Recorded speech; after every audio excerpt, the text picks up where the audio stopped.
All right, Solomon Islands, a new country launching a citizenship by investment program. Now, they've said that in the next 100 days they plan to launch this officially. People are expecting a price of around 100,000 all the way to $200,000 per citizenship, just like in the Caribbean, just like St. Kitts, Dominica. These are programs that are at a floor of $200,000. I'm assuming either Solomon Islands is going to launch at 100,000 and then realize that because they have Schengen access and because they have Canada access, they cannot price themselves lower than the Caribbean.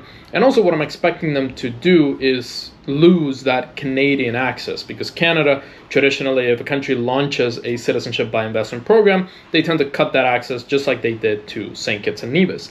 They even cut that access to Mexico because they had too many fake asylum claims from Mexican citizens. So Canada isn't afraid of cutting that access. I'm assuming they're going to cut that access for Solomon Islands as well.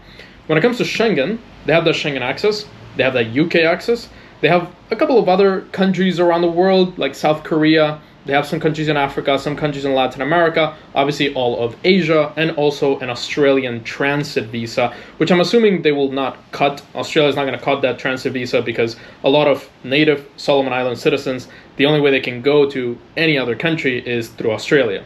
And Australia is the largest investment partner in the Solomon Islands, which also is a small problem. The thing that people don't realize is that when new countries launch these programs for citizenship by investment, typically the biggest markets are going to be China, Russia, and India. Most likely, they will not accept Russian citizens or Belarusian citizens because of what's obviously happening and all the sanctions. And the Solomon Islands also has a pretty good relationship with the United States. But Chinese people, just like in the Vanuatu program, also one of the reasons why Vanuatu got pressure so much is because Chinese people are one of the largest groups of investors into these programs.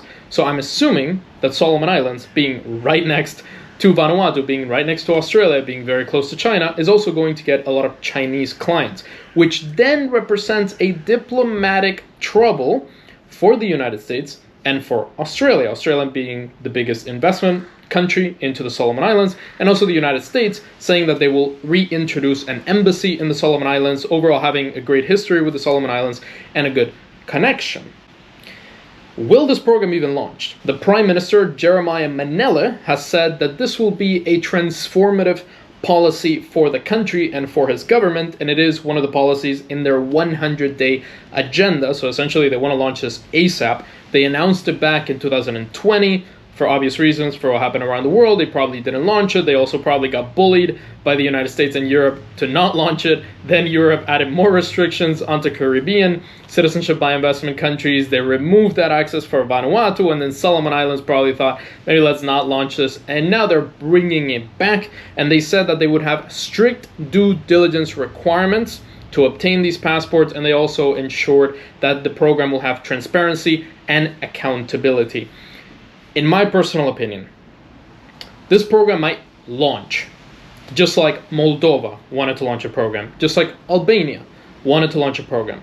But they will quickly see that Europe, the European Commission, is going to add a ton of restrictions, is going to sue them and say, no, you can't bring these Chinese people, you can't bring these Indians, you can't bring these security risks, you can't bring these potential Russians maybe that you allow outside of the official program to gain access to the Schengen area, the same way that Europe is being so harsh on Hungary for allowing Russians and Belarusians to apply for work visas and then have access to the Schengen area. They're going to sue the Solomon Islands and say, either you raise the prices to the level of St. Kitts, let's say 250,000, 300,000, or you do it through real estate. I personally don't think anybody's going to buy real estate in the Solomon Islands unless it's somebody that's worth $100 million, doesn't care at all about buying a property in the Solomon Islands, but probably not. People are just going to go for the straight donation, just like Chinese people are doing in Cambodia. If you donate around $250,000, you get Cambodian citizenship. The same thing they're going to do here. They're going to go for the donation. They're not going to go for real estate. Most people are not even going to go. They're going to have it as a second identity, a second passport, potentially change their name under that new nationality, just use it for documentation, use it for finances, to get money out of China potentially. So the European Commission is probably going to sue them. They're going to have to increase prices. They're going to have to make the due diligence process extremely secure, extremely rigid, just like the new processes of the Caribbean. Or they're going to get to the point where, let's say, Canada removes the access, Europe says, maybe let's remove the access, and overall they're going to get to this point where they say, we're not going to launch this. It's not worth it. For the native population, or for any reason they don't want to damage the reputation of the country, which doesn't really have that big of a reputation outside of Australia, outside of Asia, some countries in Asia. Most people don't even know what the Solomon Islands is. Most people don't even know that it's a country. I know that it's a country because I've been to Vanuatu, I've been pretty close to it, but I haven't actually been there. So overall, I think either one, Europe is going to sue them, Canada is going to sue them, the United States is going to pressure them to raise the prices, have this strict due diligence, be a 1-year program that's not really going to compete with the Caribbean, because I'd rather be a Caribbean citizen, having access to multiple islands in the Caribbean, having a place that is easier to travel to, than being a citizen of the Solomon Islands, a country that people know even less than a country like St. Kitts or Dominica, where these are programs that are pretty well known at this point.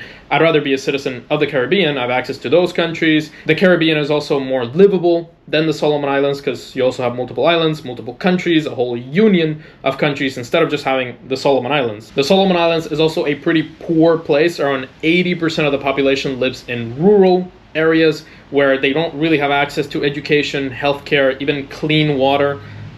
Overall, people are going to choose the Caribbean on top of Solomon Islands, unless they say in 30 days you're going to get your passport. But again, that puts them at the risk of losing access to the Schengen area and to Canada, and it's going to kill the program anyway. So one of two options. Either they launch at a low price and they're forced to raise the price, forced to raise due diligence, and the program's not going to get that many people, mostly Chinese people, or they launch the program and then they quickly realize, wait, let's cancel this, just like Moldova, just like Albania, quickly cancel their programs. If they launch a program around $100,000, maybe $150,000, $130,000, and they have a relatively quick approval process, let's say 3-4 months, maybe even 6 months, I would actually do this program just because I'm so interested in passports and I want to go through it so that I can then tell you the experience of getting Solomon Islands citizenship. But I don't really see it as a program that's going to catch fire and a ton of people are going to start applying for it. But we will see over the next couple of 100 days that they have in their agenda to launch it officially. If you're interested in getting citizenship by investment, there are 15 countries around the world where you can invest or donate your money in order to get a second passport and a second nationality. You can check them out right here. The 15 countries around the world that offer citizenship by investment, check them out right here.